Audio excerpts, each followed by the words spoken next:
Le goût d'entreprendre. Une émission proposée par Doris Pradal en partenariat avec la Caisse d'épargne, la Banque des entreprises et des professionnels de Midi-Pyrénées. Bonjour à tous et merci de nous rejoindre pour le goût d'entreprendre. Ces pantalons ont fait le tour du monde. C'est une marque française qui, malgré les tempêtes, est toujours debout. Le président de l'entreprise, Bruno Saint-Hilaire, est notre invité. Fabrice Dor a fait toute sa carrière dans l'univers du textile, un secteur où l'innovation fait toute la différence. Qu'est-ce qui vous vient à l'esprit quand on dit Bruno Saint-Hilaire? Marque française, née en Haute-Garonne, mais aussi élégance et confort et costume masculin. Bonjour Fabrice Dor. Bonjour. Vous êtes le président de Bruno Saint-Hilaire. Comment se situe votre entreprise aujourd'hui dans le secteur du textile? Je vais être un peu plus précise. Est-ce que vous êtes une grosse entreprise ou une petite entreprise? Nous sommes une petite entreprise avec une grosse réputation, Ouais. on va dire, et qui, dans les quelques dernières années, a eu plus de difficultés comme le secteur. Disons que je pense que l'entreprise a besoin pour continuer, de maintenir ses grandes ambitions et sa modestie. Sa modestie parce que ça fait partie des gènes de l'entreprise. De vos C'est une valeurs. entreprise sérieuse, ambitieuse et modeste. Ça paraît étonnant, mais c'est comme ça que ça fonctionne. Alors, c'est-à-dire que vous êtes combien aujourd'hui dans l'entreprise? L'entreprise emploie une centaine de personnes, y compris les personnes qui sont à la vente. Et évidemment, c'est plus facile de croître dans cette partie-là quand on fait un peu de développement.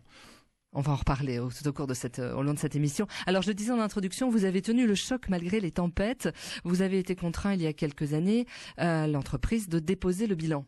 Oui, alors pour préciser les choses, je travaille dans cette entreprise en tant que directeur commercial, marketing et collection il y a une vingtaine d'années.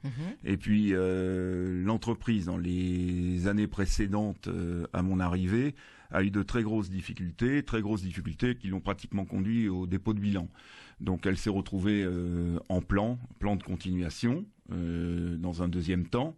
Un plan qui au début aurait pu échouer et qui finalement a fonctionné. J'ai rejoint l'entreprise avec Vincent Lefebvre, qui est aujourd'hui mon associé, fin 2012. D'accord. Et depuis, nous sommes en plan de continuation, mais avec quelques améliorations dernièrement qui permettent à l'entreprise de se projeter beaucoup plus sereinement vers l'avenir. Qu'est-ce que vous avez amené, Fabrice, à votre retour? Vous avez impulsé une nouvelle dynamique, de nouveaux concepts?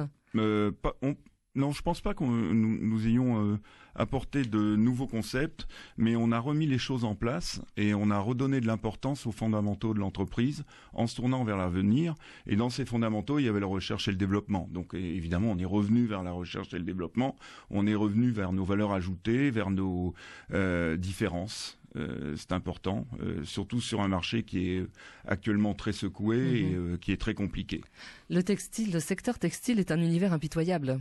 Alors certainement un univers impitoyable, ne serait-ce que par ses rythmes qu'il faut savoir suivre, et puis cette projection toujours vers les tendances et vers l'évolution nécessaire des produits, tout en restant ancré sur des fondamentaux solides.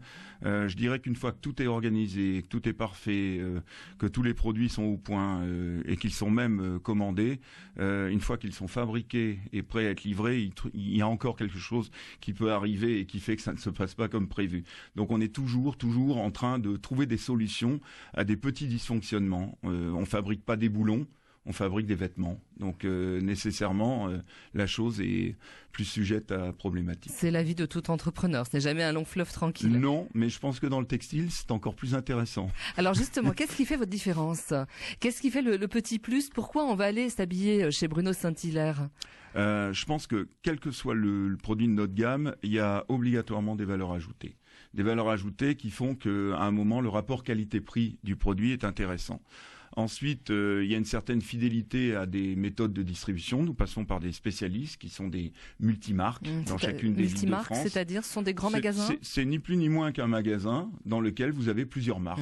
Au lieu d'être un magasin à l'enseigne seulement, on en parlera toujours plus tard car nous avons également des magasins à l'enseigne. Ce sont des magasins qui représentent plusieurs marques et qui s'adressent à des clients pour leur proposer un choix. Et dans ce choix, il y a Bruno Saint-Hilaire. Et il y a Bruno Saint-Hilaire depuis très longtemps.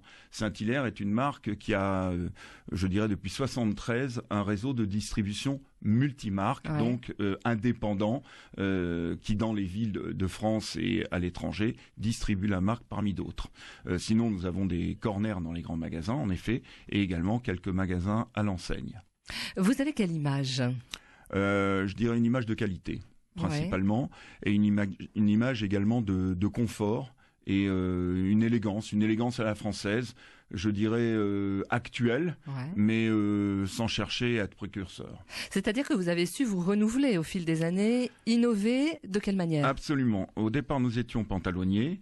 Très rapidement, nous avons acquis des spécialités dans la veste et le costume. Toujours chez l'homme ? Tous ces produits, non, dans l'homme et dans la femme. Puisque pour la femme, au lieu de dire costume, on va dire tailleur. Mais c'est rigoureusement le même vêtement. Même concept, non, au départ, pantalonniers. Très rapidement, des vestes et des costumes plus des tailleurs, mais toujours avec des particularités de confort au travers de l'extensibilité qui est dès le départ le lieu commun de tous les vêtements textile Bruno Saint-Hilaire. Alors extensibilité, c'est-à-dire on peut parler de extensibilité, les fils contiennent une âme lycra qui procure un confort inégalé et en chaîne ou en trame, c'est-à-dire dans un sens ou dans l'autre, parfois et souvent dans les deux, le tissu utilisé pour fabriquer le vêtement est extensible. Extensible, c'est stretch, oui. On dit extensible pour parler français, mais c'est stretch. C'est ça, tout à fait. Les gens disent stretch. Alors, comment vous pourriez qualifier le secteur du textile aujourd'hui en France ?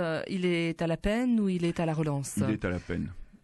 Définitivement, je dirais qu'il y a quelques exceptions qui sont souvent des exceptions liées à la puissance de la distribution, mais les produits se revendent souvent avec des promotions ou en solde, et je dirais plutôt en promotion qu'en solde, puisque les soldes aujourd'hui sont de moins en moins efficace.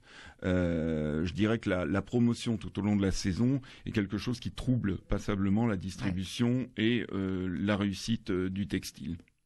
C'est ça. En général. Et au niveau de la fabrication, là on est plus dans la distribution, mais la fabrication, on voit arriver de petites entreprises, de petites entités qui refont par exemple du jean, je pense au jean de Nîmes ou alors tout à fait. 1083. Oui, tout à fait. Alors vous voulez dire des entreprises qui retravaillent avec des spécialités plus françaises ? Voilà, tout à fait. Tout à fait. Qui relocalisent. Il est évident que la relocalisation totale et entière semble difficile, parce que même si les consommateurs sont prêts à payer plus cher, ils sont pas prêts à payer 4 ou 5 fois plus cher.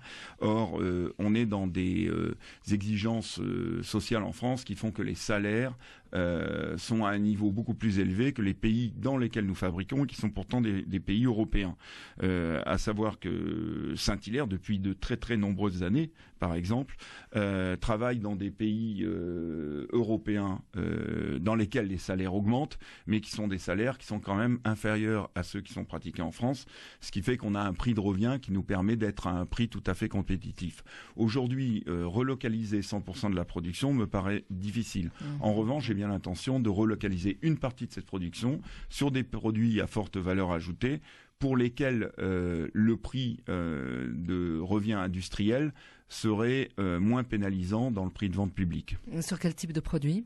On peut penser à des pantalons de golf, par exemple, sur lesquels les particularités techniques recherchées pourraient permettre d'obtenir un prix plus élevé à la vente sans pénaliser les quantités vendues. Ce serait un argument marketing de dire c'est du 100% français ? Oui, tout à fait. Aujourd'hui, notre produit est considéré comme un produit français puisqu'il est, je dirais, conçu, réalisé, mis au point par un nombre de personnes employées en France très important. Mais la partie production pure, réalisée dans des usines, dont certaines sont des usines qui travaillent avec nous depuis presque 20 ans, donc il y a une régularité si vous préférez, mais qui sont des produits des pays européens et non pas des produits des pays français. Les élections présidentielles approchent, alors on ne va pas parler de politique, mais qu'auriez-vous à dire, vous, en tant qu'entrepreneur du textile ? Une autre fois, on fera un débat. Qu'auriez-vous à dire, vous, en tant qu'entrepreneur, au candidat à la présidentielle ? Votre souhait, votre rêve, allez. Mon souhait est de simplifier le code du travail. Voilà, tout simplement. Pour que les gens soient tout aussi protégés, mais dans des systèmes qui ne soient pas des systèmes dévoyés, et pour que les gens, à savoir les salariés, mais en même temps les entrepreneurs, puissent dialoguer beaucoup plus facilement dans un intérêt commun, alors qu'on a l'impression en ce moment que ce code du travail entretient une guerre permanente et qu'on est plus en train de jouer la protection à tout prix plutôt que la construction en commun. Et dans votre univers, celui du textile ? Je pense que c'est pas différent des autres univers. Ouais. C'est même pire. Est-ce qu'il faudrait quelque chose d'une nouvelle... Plus il y a de tension et plus la problématique est révélée. Comme en ce moment, le marché du textile est difficile, vous avez certaines entreprises qui sont dans des difficultés absolues et la rigidité du code du travail font qu'elles vont mourir, tout simplement. Les entreprises de textile, les autres aussi ? Bien sûr. Regardez aujourd'hui la halle avec ses problèmes. Il y a eu certainement de mauvais choix de fait, mais c'est certainement pas la façon dont le dossier s'oriente qui va faire que les emplois vont être protégés. Je pense que ça va être un massacre. Et donc cette rigidité du code du travail fait que en fait on n'arrive pas à reconstruire ou à repartir. Une fois que l'entreprise est un peu en difficulté, elle est prise dans les mailles d'une codification beaucoup trop importante qui fait qu'il n'y a plus de possibilité de réaction. Voilà. On invitera les candidats à la présidentielle pour en débattre. Oui, j'espère. Vous restez avec nous, à tout de suite.